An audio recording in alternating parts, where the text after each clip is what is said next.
données à l'aide des remplissages. La saisie de données à l'aide des remplissages. Saisie d'une longue série de données, comme les jours, les mois, les semaines ou une série de numéros avec une progression définie, est fastidieux. Comme vous pouvez taper ou coller les données, il est facile d'oublier quel mois qui a 31 jours et quel jour de la semaine le premier d'un mois peut tomber. Excel permet d'entrer comme simple série l'utilisation des saisies automatiques. Vous pouvez taper une étiquette ou la valeur dans une cellule et l'affecter à de nombreuses autres cellules. Vous tapez les étiquettes ou les valeurs de deux ou plusieurs cellules et Excel prolonge la série basée sur les relations entre les premières entrées des cellules dans les cellules. Vous pouvez même prolonger les dates d'une journée, d'un mois ou d'une année.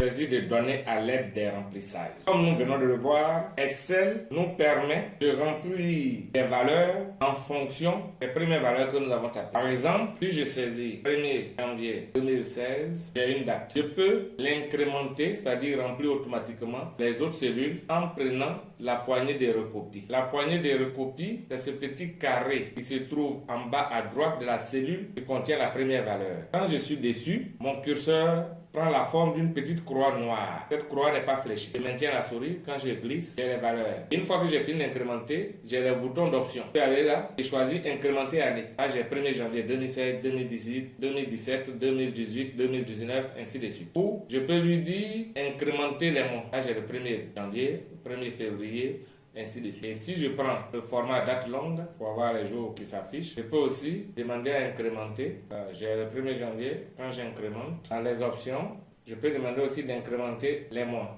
Là, nous avons 1er janvier, 1er février. On peut lui demander d'incrémenter les jours ouvrés. Là, nous n'allons plus avoir les dimanches. Donc, les jours ouvrés, 1er, lundi, mardi, mercredi, jeudi, vendredi. Ils sautent samedi et dimanche. Et nous avons lundi, mardi, mercredi, jeudi et vendredi. Voilà, donc aussi, nous réussissons de cette façon à incrémenter les jours. C'est aussi valable pour vous taper la première étiquette. Donc, je peux faire T1. Quand j'incrémente, c'est T2, T3. Vous pouvez aussi taper simplement le mois, janvier. Quand vous incrémentez, vous avez les mois qui sont incrémentés. Ça peut être les jours, lundi, j'incrémente les jours de la semaine. Vous pouvez aussi incrémenter les samedis de l'année. Le premier samedi, c'est le 2 janvier. Pour m'assurer que c'est vraiment un samedi, je vais mettre en date longue. Voilà, c'était vraiment le 2 janvier. Je mets toute cette colonne en date longue. Et le 9 janvier, c'était aussi le deuxième samedi. Alors, quand je sélectionne ces deux valeurs et que j'incrémente, Excel comprend que je ne veux que les samedis au niveau de 2016. Donc, le premier samedi étant le 2 janvier. Après le deuxième samedi, le 9 janvier. Et le 16 janvier qui est le samedi. 23 janvier aussi, un samedi.